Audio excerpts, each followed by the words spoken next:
नमस्कार, मैं हूं केशव पंडित और आप देख रहे हैं देश का तेजी से बढ़ता है टीवी न्यूज चैनल। और हमारे साथ में हैं संदीप कौशिक जी, जो राष्ट्रीय प्रवक्ता हैं, हरियाणा प्रभारी हैं भाजपा के। बहुत बहुत स्वागत है संदीप साहब।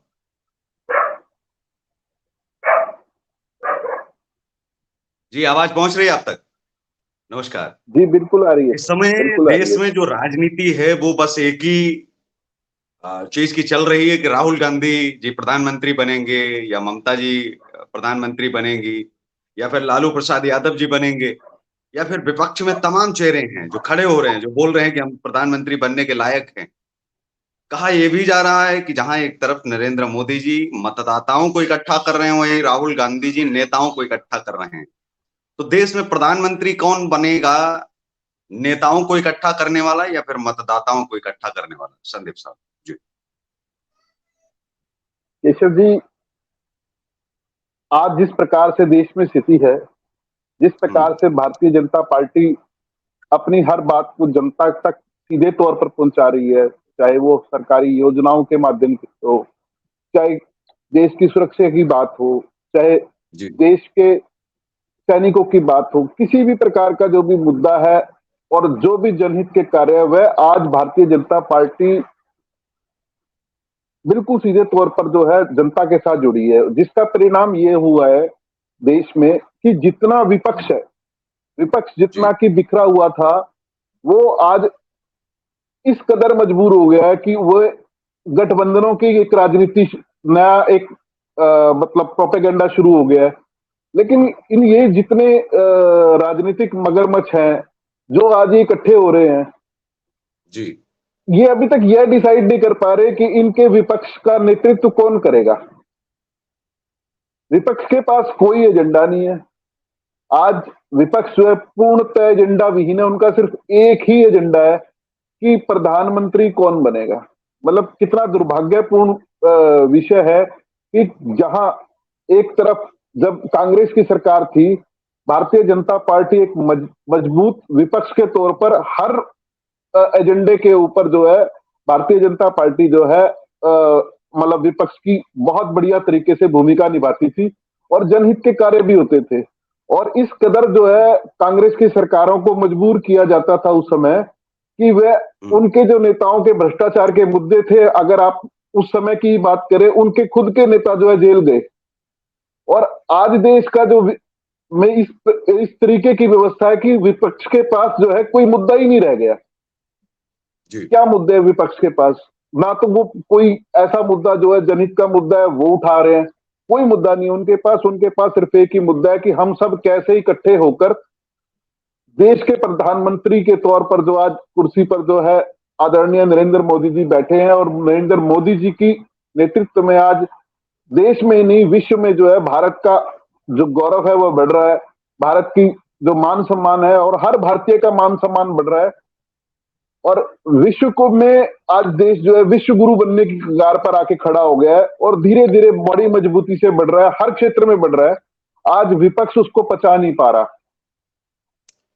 भारतीय जनता पार्टी की तरफ से आज एक ट्वीट भी किया गया और उस ट्वीट में ये कहा गया कि इंडिया जो है, इंडिया को बदनाम भी करते हैं बाहर जाकर के, और जब इनके अपने अस्तित्व की बात आती है इसको बचाने के लिए, तब भी इनको इंडिया का सहारा लेना पड़ रहा है। तो आप कैसे इनको देखते हैं कि इंडिया को बदनाम करने की जो है ये साजिश है या फिर धोखा है? और देश में क्या चल रहा है कि ये जो इंडिया जो शब्द है आज जो जिस तरह से किसी ने बना लिया, कल को कोई और आएगा तो और कोई नाम, क्या ये कहीं न कहीं ये ठीक है क्या? विपक्ष के द्वारा भारत का नाम इस्तेमाल करना, और वो भी उसमें फुल फॉर्म के साथ में कि इंडिया की तो फुल फॉर्म ये है। वो केवल अब जो है इंडिया भारत न रह करके, राष्ट्र न रह करके, वो एक विपक्ष का जो है केवल एक अलायंस है, वो होकर के सिमट के रह जाएगा। ये तो उसकी फुल फॉर्म है, जो शायद अंग्रेज भी जो है फुल फॉर्म नहीं बना पाए होंगे इतना बेहतर से। और उस इंडिया को इस तरह से रिप्रेजेंट किया गया। तो आप कैसे देखते हैं कि इंडिया माने विपक्ष? जी। केशव जी, हमारे देश का नाम भारत उन भारतवंशियों के नाम पे रखा गया कि जो राष्ट्र को समर्पित रहे, जिन्होंने राष्ट्र के लिए काम किया, और वो हमारे जो पूर्वज जिन्होंने देश के लिए शहादतें दी, और उनके मान सम्मान के साथ जो है भारत का एक जो गरिमामयी जो हमारी जो व्यवस्था है वह भारत के साथ जुड़ी है, ना कि इंडिया के साथ जुड़ी हुई है, पहली बात। जी दूसरी बात, जी आज विपक्ष, जैसे मैंने अभी आपको पहले बताया कि उनके पास कोई मुद्दा नहीं है। वह उस भारत को, जिस भारत, जो भारत आज आदरणीय नरेंद्र मोदी जी के नेतृत्व में एक इतनी बड़ी पहचान पूरे विश्व में बना चुका है, चाहे वो किसी भी क्षेत्र को आप उठा ले। आज जब कोई बड़ा वैश्विक काम होता है तब विपक्ष कहता है कि ये देखो देश का प्रधानमंत्री जो है सरकारी खर्चों पे कहाँ जा रहा है, वो तो बेमतलब के खर्चे कर रहे हैं, ये कर रहे हैं, वो कर रहे हैं। मतलब उनके पास तब तो नहीं, होता है कि लेकिन मैं ये देश। समझना चाह रहा हूँ, मैं ये समझना चाह रहा हूँ कि जी जैसे एनडीए जो है बनाम आज इंडिया किया गया है, इंडिया की जी फुल फॉर्म भी उन्होंने बताई है कि ये इंडिया की फुल फॉर्म है। कल को कोई अलायंस ऑफ करके आगे चल करके आर्मी बना ले तो क्या फिर यूपीए बनाम आर्मी हो जाएगा, क्या फिर इंडियन आर्मी हो जाएगा, कल को ऐसे पुलिस कर लेगा। मतलब कोई ना कोई ये जो राष्ट्र है वो सभी का प्रतिनिधित्व करता है और सब लोग उससे जुड़े होते हैं, चाहे वो पक्ष हो या फिर विपक्ष हो। लेकिन इस तरह किसी का नाम जोड़ करके और इस तरह केवल ये दर्शाना कि ये केवल एक जो है जागीर है वो हमारे पक्ष की, और उस नाम पर जो है अपना प्रभुत्व स्थापित करना, उस नाम पर जो है ये दिखाना कि हम इसके मालिक हैं, हम इसके कर्ता-धर्ता हैं। तो वो एक तरफ आप ये नहीं देख रहे हैं कि एनडीए की लड़ाई जो है वो एनडीए को कहाँ पर खड़ा कर दिया गया है। एक राष्ट्र का नाम लेकर के एक राष्ट्र की बराबरी, मतलब कि एनडीए को अगर आज के दौर में देखा जाए और जिस तरह से समझाने का प्रयास कर रहे हैं, वो ये दिखाने का प्रयास कर रहे हैं कि इंडिया बनाम भारत की लड़ाई हो रही है। जी, देखिए, विपक्ष एक अपना जो है काल्पनिक एक व्यवस्था लेकर चला हुआ है, और वह आज भारत को इंडिया बोले या जो मर्जी बोले, वो कोई भी अलायंस बना ले। पहले उन लोगों का एक यूपीए के नाम से अलायंस था, आज उन्होंने जिस तरीके से नया अलायंस बनाया है, वो जितने मर्जी अलायंस बना ले, वे आज जनता के बीच में जा रहे हैं। आज जनता देख चुकी है, इन लोगों को परख चुकी है, पिछले 70 साल इन लोगों को देखा है, और हुँ, देश की जनता ने सहा है। देश के जी, ऊपर एक इस तरीके की एक व्यवस्था उन लोगों ने थोपी जिसको देश की जनता ने नकारा, और भारतीय जनता पार्टी को आदरणीय नरेंद्र मोदी जी के नेतृत्व में प्रचंड बहुमत मिला। और जी। आज जिस प्रकार के जो है आंकड़े आज सामने आ रहे हैं, विपक्ष मजबूर हो रहा है, उनके पास एजेंडा विहीन हो चुका है, उनके पास कोई विकल्प ही नहीं है। तो आज वैसे किसी भी प्रकार का प्रोपेगेंडा रच ले, आज वो कोई नया नाम रख ले, कल को वो परसों फिर कोई नया नाम रखेंगे, क्योंकि उनके पास लीडरशिप नहीं, तो है लेकिन ही नहीं। ऐसे नाम पर अब क्या, आप ऐसे नाम अब पर आप क्या बैन नहीं लगना चाहिए? अब मैं ये समझना चाहता हूँ, क्या कोई राष्ट्र का नाम रख कर के और राष्ट्र के साथ राष्ट्र के लोगों की तरफ जो है ये उँगली की जाए कि नहीं राष्ट्र की लड़ाई है वो राष्ट्र के अंदर, तो क्या इससे संविधान या फिर लोकतंत्र जो है जीवित रहता है? फिर तो कोई भारत के अपनी पार्टी का नाम ही भारत सीधा रख ले कि नहीं भारत की लड़ाई सीधे-सीधे हो रही है। जी, देखिए, यह एक बहुत बड़ा विषय है, और मैं इसके ऊपर ज्यादा तो मैं ना कहते हुए, मैं सिर्फ आपको एक जमीनी स्तर पर एक ही बात बोल सकता हूँ, और जो मैंने पहले भी मजबूती से बोली है, और अब मैं फिर उसी बात को मैं आगे दोहरा रहा हूं, क्योंकि इनके पास एजेंडा नहीं है। एक रेलगाड़ी के, एक ही ऐसी रेलगाड़ी है जिसके इतने इंजन है, उस इंजन को कोई कांग्रेस रूपी इंजन खींच रहा है, किसी को जो है ममता बनर्जी रूपी इंजन खींच रहा है, किसी को आज नेता भी नहीं मान रहे, वो धक्के से अपना इंजन लेकर आए केजरीवाल के तौर पे, है ना। तो ऐसा उधर अखिलेश जी अपना एक इंजन लेके जुड़ गए हैं। अभी बिहार के जो हमारे पिछली गठबंधन सरकार में हमारे सहयोगी थे, हुँ। और जिस प्रकार से उन लोगों ने कार्य किया, आज वो एक नया इंजन लेके इनके साथ जुड़ गए हैं। तो ऐसी रेलगाड़ी जिसके इंजन ही इंजन हो, वे कैसे चलेगी? देश की जनता सब कुछ देख रही है, और चंद्रशेखर इतने आजाद इंजन भी की चाहते हैं कि हम भी प्रधानमंत्री बन जाएं और उस लिस्ट में जो है लगातार जो है दलितों को बता रहे हैं। ओवैसी साहब भी चाह रहे हैं कि हम भी प्रधानमंत्री बन जाएं। देश में तमाम नेता हैं, लेकिन राहुल गांधी को जिस तरह से दरकिनार किया जा रहा है और पहले से, हालांकि कांग्रेस के खुद के लोग भी उनको जो है दरकिनार करने में लगे हुए हैं, क्योंकि विपक्ष मजबूत होगा तो कैसे होगा? उनके अपने घर के लोग नहीं चाहते उनको, उनके अपने घर के लोग सलाह ऐसी देते हैं कि जिससे वो आगे जाकर के फंस जाते हैं। हर बार चाहे वो बयानबाजी हो या फिर उनको निकलने का रास्ता हो, वो देने की बजाय उनको आज भी देखा गया है कि मंच पर किस तरह से उनको बोलने दिया गया, उनका समय, टाइम और जो चीजें जो बोली हैं, उसमें भी लालू प्रसाद यादव का ये बयान भी महत्वपूर्ण हो जाता है। जब उनसे पूछा जाता है कि प्रधानमंत्री किसे होना चाहिए, तो वो कहते हैं प्रधानमंत्री कोई भी बने, बस शादीशुदा होना चाहिए। उसका अर्थ सीधा सीधा सही है कि लालू जी चाहते हैं कि हम जो है वो प्रधानमंत्री बन जाएं। जी। क्या बिल्कुल केशव प्रधानमंत्री जी। बनने के लिए शादीशुदा होना आवश्यक है? उसकी योग्यता क्या शादीशुदा होना जरूरी है? केशव जी, बिल्कुल जैसे अभी आप समीकरण बता रहे हैं, वह समीकरण देश की जनता तक जा रहे हैं। देश देश की जनता जागरूक हो रही है। उनको ये दिख रहा है कि ये बागड़ बिल्ले जो आज तक देश विरोधी ताकतों के साथ प्रत्यक्ष और अप्रत्यक्ष रूप से जुड़े रहे, आप किसी के भी तार उठा लीजिए, कोई भी पार्टी आप इनमें से उठा लीजिए, वह कहीं ना कहीं किसी ना किसी तरीके से देश को तोड़ने वाली ताकतों के साथ इन्वॉल्व रही है। और आज इस तरह का जो एक गठबंधन सामने आया है, उसको देश की जनता जो है बड़े बखूबी देख रही है। और देश की जनता ने यह निर्णय ले लिया कि 2024 में क्या होने जा रहा है। 2024 में पुनः आदरणीय नरेंद्र मोदी जी के नेतृत्व में भारत जो है पुनः मजबूत होने जा रहा है और प्रचंड बहुमत के साथ भारतीय जनता पार्टी दोबारा सरकार बनाएगी। और देश की जनता के विकास के लिए जो गाथा जिसको अभी आदरणीय नरेंद्र मोदी जी के नेतृत्व में चल रही है, उसे एक नया और एक बड़ा विस्तार रूप दिया जाएगा। और यह विकास का पहिया रुकना नहीं चाहिए, यह देश की जनता समझ चुकी है। वह अब इन लोगों के बहकावे में नहीं आएगी। आज चाहे वो राहुल गांधी को प्रमोट कर ले, चाहे वो किसी को प्रमोट कर ले, ये तो आज जिस प्रकार की मीटिंग इन लोगों ने इकट्ठा होकर दर्शाई है, उससे तो बल्कि भारतीय जनता पार्टी और मजबूत हुई है और हमारा एजेंडा और मजबूत हुआ है। क्योंकि वो बागड़ बिल्ले जो देश विरोधी ताकतों से जुड़े हुए थे, आज वो सब एक मंच पर आ गए। पहले अलग अलग सबको दिखाना पड़ता था, भैया इन्होंने ये किया, इन्होंने ये किया, इन्होंने ये किया। आज तो वो खुद ही आकर बोल रहे हैं कि भैया हम इस तरीके का नया काम करेंगे। तो देश की जनता जागरूक है, देश का युवा जागरूक है। देश का युवा सब कुछ देखता है, परखता है और उन्हें पता है कि आज मोदी जी के नेतृत्व में जो काम हुआ है वह पिछले 70 सालों में मतलब हमारी सोच से भी परे था।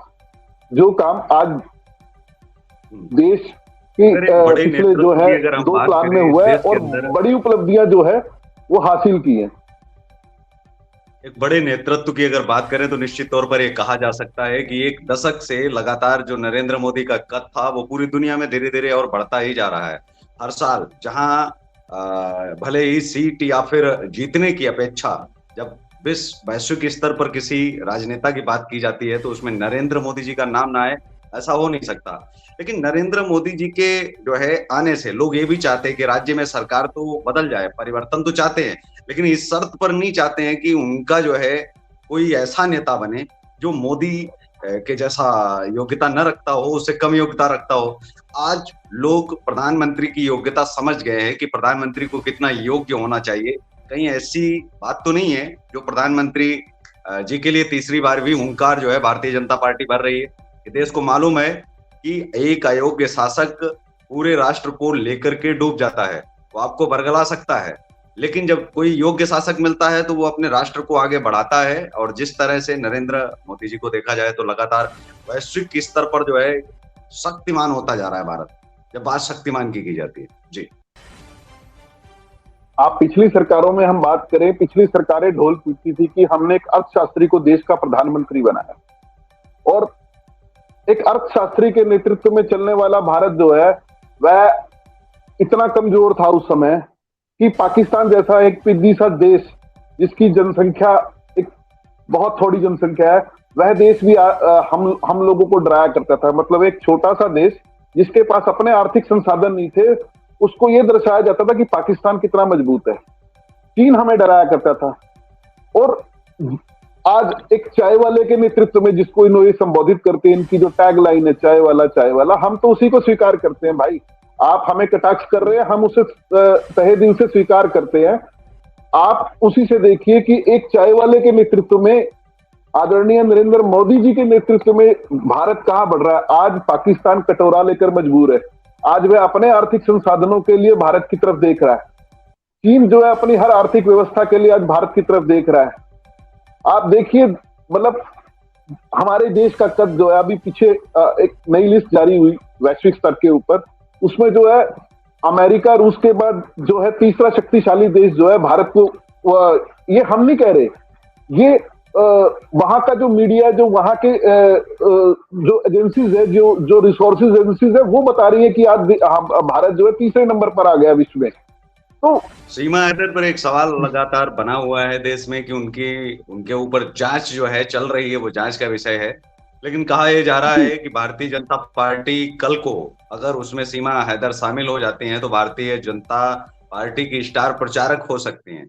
हालांकि ऐसे ऐसे कयास लगाए जो जा रहे हैं, उन पर आपका क्या कहना है? आप कैसे इसको देखते हैं कि ये मजाक का विषय हो सकता है या फिर ये गंभीर मामला है, गंभीर मसला है जो एनआईए के अंतर्गत है, जो देश की जो एजेंसियां हैं वो जांच कर रही हैं, यूपी एसटीएफ भी जो है इसमें छानबीन कर रही है लगातार। जी। देखिए केशव जी, हमारे नहीं, लेकिन देश साथ ही की। एक सवाल और है, साथ ही मैं आपको जो है दे देता जी, हूँ। दूसरी तरफ वो लोग ये भी आवाज उठा रहे हैं कि सीमा हैदर को पाकिस्तान वापस भेजा जाए। सवाल ये है कि इस देश के अंदर लगभग जो है 20 से 25 लाख बांग्लादेशी, रोहिंग्या और तमाम जो है देशों के लोग पड़े हैं, जबकि 5 करोड़ से अधिक लोग होंगे जो घुसपैठिए या फिर हम ये कह लें कि वो अवैध रूप से भारत में घुसे और आज तक रहते आ रहे हैं 75 सालों से अवैध घुसपैठी है। तो सीमा हैदर तो मुझे लगता है कि अगर वो घुसी भी है तो वो अंत है, सबसे लास्ट मैं अभी तक का व्यक्ति अगर कोई मानता हूं तो वो सीमा हैदर हो सकती है। तो अगर किसी को भेजा अगर जाए तो क्यों ना भाई फिर 5 करोड़ लोगों को जो सबसे पहले आए उनको सबसे पहले निकाला जाए, उसके बाद में सीमा हैदर को भेजा जाए। वो तो जबरदस्ती रुके हुए हैं, क्या उन पर जो है कार्रवाई नहीं होनी चाहिए? उनके लिए एनआरसी और सीए पर लोग खड़े नहीं होते? अगर यही एनआरसी और सीए लागू अगर होता तो सीमा हैदर पर अभी तक कार्रवाई हो चुकी होती और मुझे लगता है कि शायद वापस भी भेजी जा चुकी होती। तो तकलीफ और पीड़ा कानून भी नहीं आने देना चाहते हैं और लागू भी नहीं होने देना चाहते। दूसरी तरफ सवाल भी बहुत ज्यादा है उनके। जी।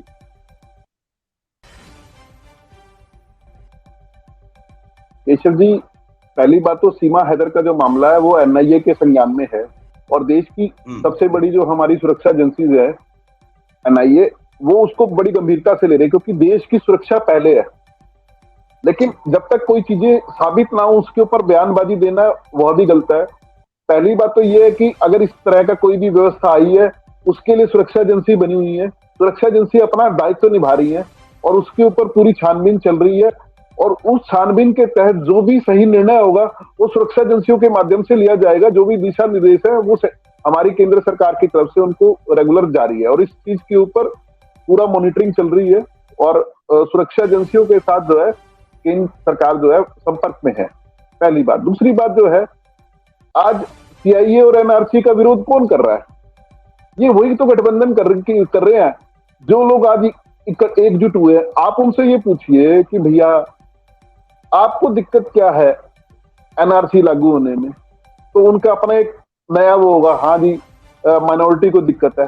भैया माइनॉरिटी को इसलिए तो दिक्कत है कि कानून सबके लिए बराबर होगा, चाहे वो कोई भी धर्म का व्यक्ति यहाँ पे रह रहा है, कोई भी जाति, किसी भी समुदाय का व्यक्ति है, वह एक समानता के दायरे में आएगा, और समानता का दायरा सबके लिए बराबर है। जब ये देश सबके लिए बराबर है, वो ये कहते हैं कि हमारा देश है, तो आप इस देश के कानून को भी मानिए। क्या वह अकेले हिंदुओं के ऊपर लग रहा है? क्या वे और लोगों के ऊपर लग रहा है? तो ये लोग जो है माइनॉरिटी की आड़ में, ये लोग जो है देश की सुरक्षा के साथ जो जिस प्रकार का खिलवाड़ कर रहे हैं, ये ओछी राजनीति कर रहे हैं, ये देश का युवक समझ चुका है। देश का युवा जो है हर चीज को बड़ा गंभीरता से ले रहा है, उसको समझता है, और उसके बाद जब वह वोट देने जाते हैं तो उसको पता है कि मेरे देश का और मेरा हित कहाँ है।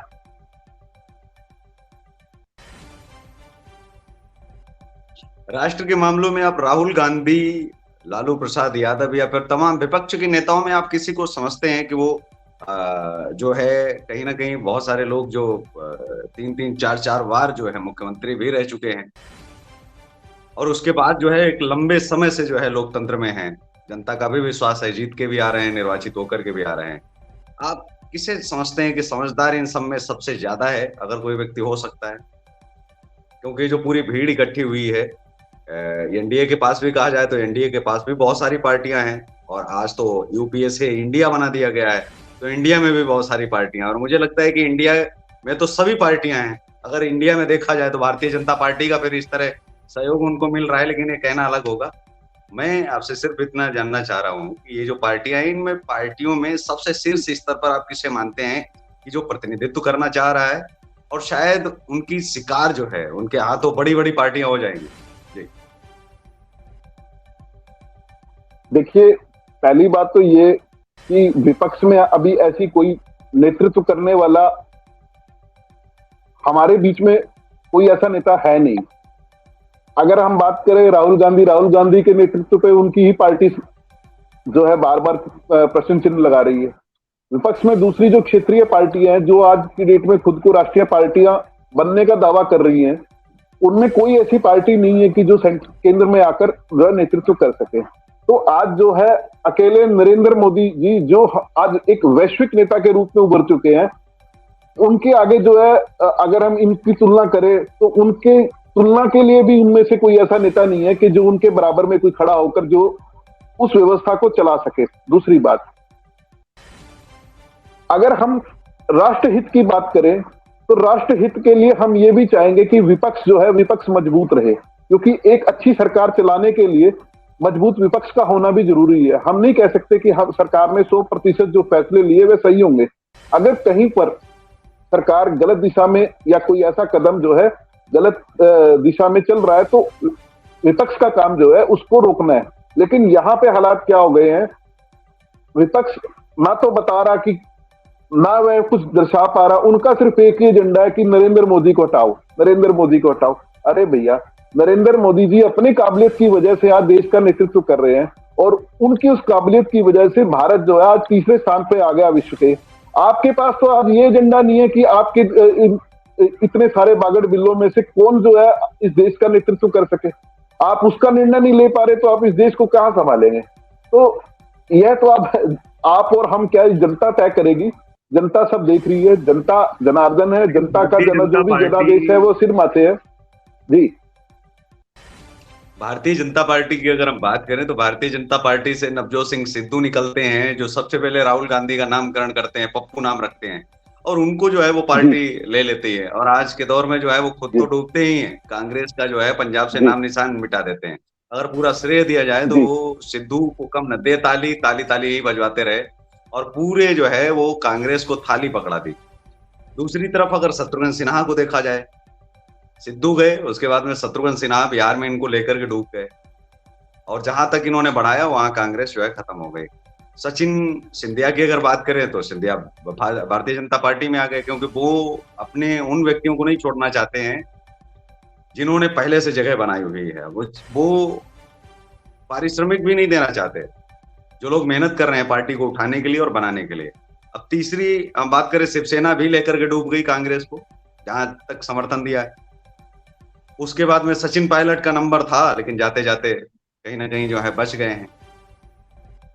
और सतपाल मलिक जो बयानबाजी तो भाजपा के खिलाफ दे रहे थे, लेकिन वो कांग्रेस के लिए भी बहुत ज्यादा जो है सिरदर्द बने हुए थे। ये जो सारासी है, और चाहे वो सोनिया गांधी जी हो जब से कांग्रेस में आई हैं, हालांकि शुरुआत तो वहीं से थी, ये जो सारासी है वो लगातार जो है कांग्रेस को डुबो रही है। क्या इनको नहीं चाहिए कि किसी ज्योतिषी से मिलकर के कुछ बेहतर नामकरण किया जाए, बदलवाया जाए, कुछ किया जाए, ऐसे लोगों को रखा जाए जो उसके संरक्षण में आए, कम से कम उनके नाम तो ठीक ठाक हों।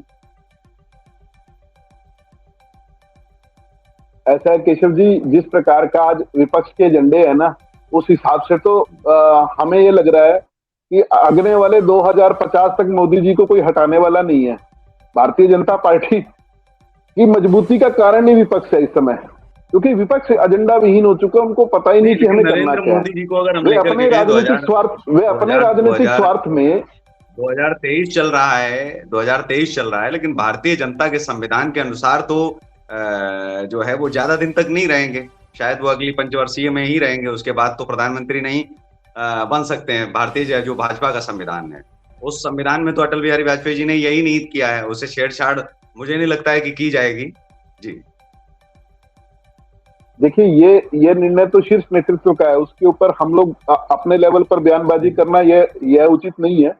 मेरा कहना यह है कि जिस प्रकार से आज विपक्ष जिस प्रकार से एजेंडा चला रहा है, उस एजेंडे के अनुसार तो यह है कि भारतीय जनता पार्टी को उस एजेंडे से तो उल्टा मजबूती मिल रही है, क्योंकि वो खुद ही बता रहे हैं कि हम क्या करना चाह रहे हैं। अभी कर्नाटक में क्या चल रहा है, कर्नाटक में ये लोग जीतने के बाद वहां पर जो है एक ही मतलब धर्म विशेष को उन्होंने पूर्णतः टारगेट किया हुआ, और जिस प्रकार से वहां नए नए षड्यंत्र निकल निकल कर आ रहे हैं, और आज वो लोग भी सोचने को मजबूर हो चुके हैं कि उन लोगों ने गलत निर्णय लिया।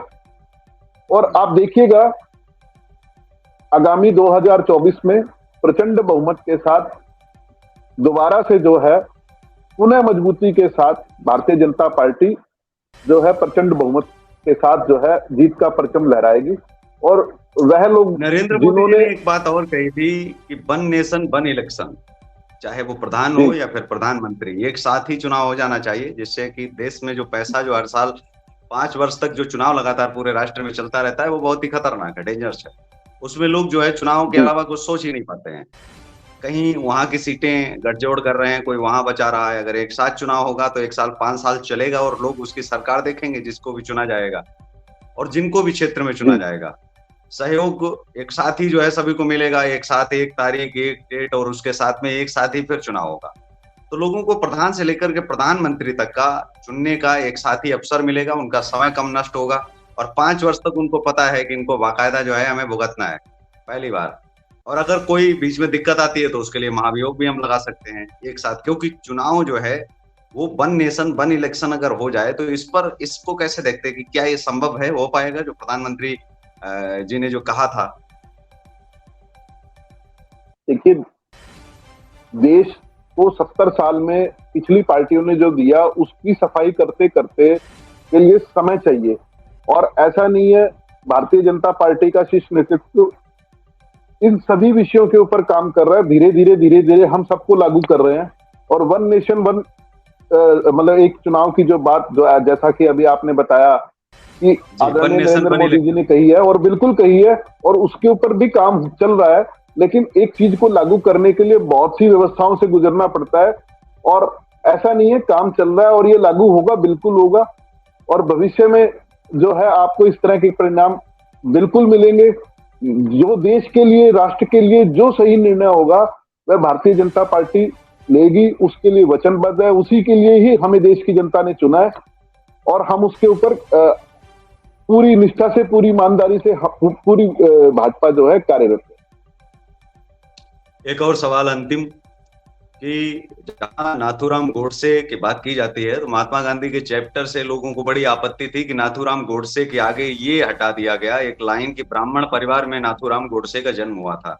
मतलब कि लोग ये चाहते थे, वो लोग जो ये बात कर रहे हैं कि नाथूराम गोडसे एक ब्राह्मण था और उसने हत्या गांधी की थी, ये देश में जो है माहौल ऐसा पैदा होना चाहिए, ये उनकी इच्छा थी कि इस लाइन को क्यों हटाया गया। तो आज तक मेरा सवाल ये है कि यही अगर बात उनसे पलट करके अगर ये पूछी जाए, और आप क्या पूछना चाहेंगे कि आज तक जितने लोगों ने बम फोड़े हैं उनकी जाति क्या है, उनका धर्म क्या है? क्या इस बात पर जो है उनके नाम लेने से पहले उनका धर्म लगाया जाना जरूरी है या नहीं, या फिर उस पर जो है बातचीत क्यों नहीं करते हैं? अगर नाथूराम गोडसे केवल एक व्यक्ति, वो भी कातिल था, कोई आतंकवादी नहीं था, केवल हत्यारा था, उसको फांसी की सजा भी मिली हुई, देश ने स्वीकारा हुआ, उसके नाम के मुझे नहीं लगता है कि मंदिर बने हैं या फिर लोग मान रहे हैं, और फिर हर वर्ग को लोग मानने वाले हैं। मानने वाले तो आतंकवादियों के नाम से जम्मू कश्मीर में चौक चौराहे पड़ जाते हैं, मानने वाले तो आतंकवादियों को आज तक मान रहे हैं। और ऐसे ऐसे आतंकवादियों को अलीगढ़ मुस्लिम यूनिवर्सिटी में रखा गया था। जिन्ना, मैं तो ये कहता हूं कि प्रथम आतंकवादी था जिसने देश के 2 टुकड़े कर दिए, इससे खतरनाक आतंकवादी कोई हो ही नहीं सकता है धरती पर। तो उसकी फोटो अभी तक जो है दिलों में सजा करके बैठे हुए थे, क्या दिखाई नहीं कभी दिए होंगे?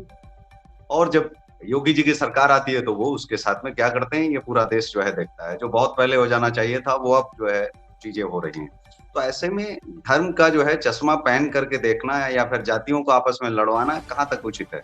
क्या अब वक्त नहीं आ गया है कि लोगों को एकजुटता दिखानी चाहिए, एक मंच पर आना चाहिए और एक जैसी सोच बनाई जानी चाहिए कि समानता के भाव से लोगों को देखा जाए? देखिए केशव जी, जब भी कोई बदलाव होता है ना, तो वो सरकारों के साथ साथ देश की जनता भी बदलाव लाती है। जैसे अगर हम पुरानी व्यवस्थाओं की बात करें, बाल विवाह बंद हुआ या अनेक जो कुप्रथाएं बंद हुई, ये सामाजिक कुरीतियां थी। और यह भी एक तरह की सामाजिक कुरीति है, क्योंकि उन लोगों ने कभी पढ़ा नहीं है। वो जो इस तरह के प्रखंड में है, ऐसे ऐसे लोग अधिकतर आपको मिलेंगे जो सिर्फ मदरसों की शिक्षा ले रहे हैं। अब मदरसों से वो क्या पढ़ रहे हैं क्या नहीं पढ़ रहे हैं देश जानता है। मैं उस विषय पे नहीं जाना चाहूंगा क्योंकि मैं किसी धर्म या उसके ऊपर कटाक्ष नहीं करना चाहता, क्योंकि ये हमारे तो लिए ऐसे सभी लोग तो धर्म जो सभी जाति है समान दावा ही ये है। करते हैं कि जी, हम तो लेकिन ये दावा ले, तो ये यहाँ तक किया जाता है कि कैम्ब्रिज वाले जी बाबा, जी कैम्ब्रिज वाले बाबा, क्योंकि योगी बाबा के पहले वही एक बाबा हैं जो सदस्यता होकर के जी बैठे हैं, कि कैम्ब्रिज वाले बाबा के जो है प्रवचन सुनकर के ऐसे लोग जो है ये ज्ञान बांट रहे हैं, तो उनका तो मदरसे से लेना देना नहीं है।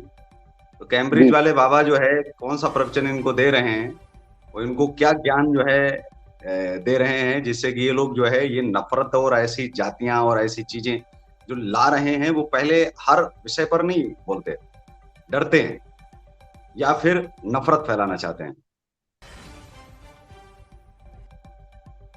देखिए ये बिल्कुल जो है बाहरी देशों से बनाए हुए प्रोपेगेंडे हैं, जिनको कि ये जो नीचे लोग हैं अपने निजी स्वार्थों में चला रहे हैं। कोई उनको इस्लामिक व्यवस्था के साथ जोड़कर जो है हमारे देश में आतंकी गतिविधियां चला रहे हैं। कुछ लोग जो है जैसे अभी आपने बताया इस तरीके से वो लोग काम कर रहे हैं। तो ये जो है देश विरोधी ताकतें हैं। उन आज देश बड़ी मजबूती से उनसे लड़ रहा है। पहले का वही देश था कि जब आदरणीय लाल कृष्ण आडवाणी जी के नेतृत्व में लाल चौक पर जब झंडा लहराने के लिए गए थे तो हेलीकॉप्टर से जाना पड़ा था, और कितनी सुरक्षा एजेंसीज और कितना कितना कुछ वहां पे हुआ। आज भारतीय जनता पार्टी के नेतृत्व में आदरणीय मोदी जी के नेतृत्व वाला जो जम्मू है, जिसमें कि हमारे राहुल बाबा जो है वहां पर जाकर झंडा लहराते हैं, और कोई सुरक्षा नहीं, कोई व्यवस्था नहीं, कोई कुछ नहीं, और वो वहां पर जाकर बिल्कुल निर्भीक बिना डर के, इसको कहते हैं कि मैंने डर को मार दिया, वो वहां डर था ही नहीं कहीं। क्यों? क्योंकि आज देश का राजा जो है एक ऐसा राजा है जो जो सबके विकास के लिए कार्य कर रहा है, वह निष्पक्षता से कार्य कर रहा है। वो उनके लिए भी कार्य कर रहा है जिन्होंने उसको वोट नहीं दिया, और वह उनके लिए भी कार्य कर रहा है जिन्होंने उनको वोट दिया, क्योंकि वह देश के प्रधानमंत्री है, ना कि किसी पार्टी विशेष के।